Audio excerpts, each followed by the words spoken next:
Hello বন্ধুরা, আমার কিন্তু ডিম এইভাবে রান্না করে খেতে ভালো লাগে। 5টা ডিম ফাটিয়ে তার মধ্যে লবণ দিয়ে ফাটিয়ে নিয়ে তেল মাখা বাটিতে ডিমটা ঢেলে দিয়ে জলের কড়াই স্ট্যান্ড বসিয়ে 10 মিনিট ডিমটা ভাপিয়ে নিয়ে ছোট ছোট করে পিস পিস করে কেটে নেব।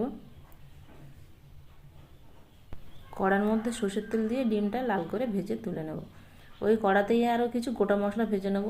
শুকনো লঙ্কা, কাঁচা লঙ্কা, জিরে, ধনে, গোলমরিচ খানিকক্ষণ ভেজে নিয়ে পেঁয়াজ, রসুন, আদা দিয়ে আরও খানিকক্ষণ ভেজে নিয়ে কাজু বাদাম, টমেটো কুচি আর ধনে পাতার ডাঁটা দিয়ে খানিকক্ষণ ভেজে তুলে নিয়ে ঠান্ডা করে পেস্ট করে নিয়ে আসবো।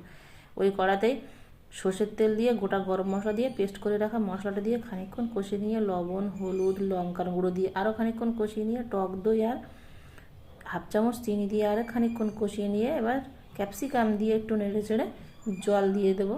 ফুটে উঠলেই ভেজে রাখা ডিমগুলো দিয়ে খানিকক্ষণ ফুটিয়ে নিয়ে ঝোলটা গায়ে গায়ে হয়ে আসলে ধনেপাতা কুচি দিয়ে নামিয়ে নিলে রেডি হয়ে গেল ডিম।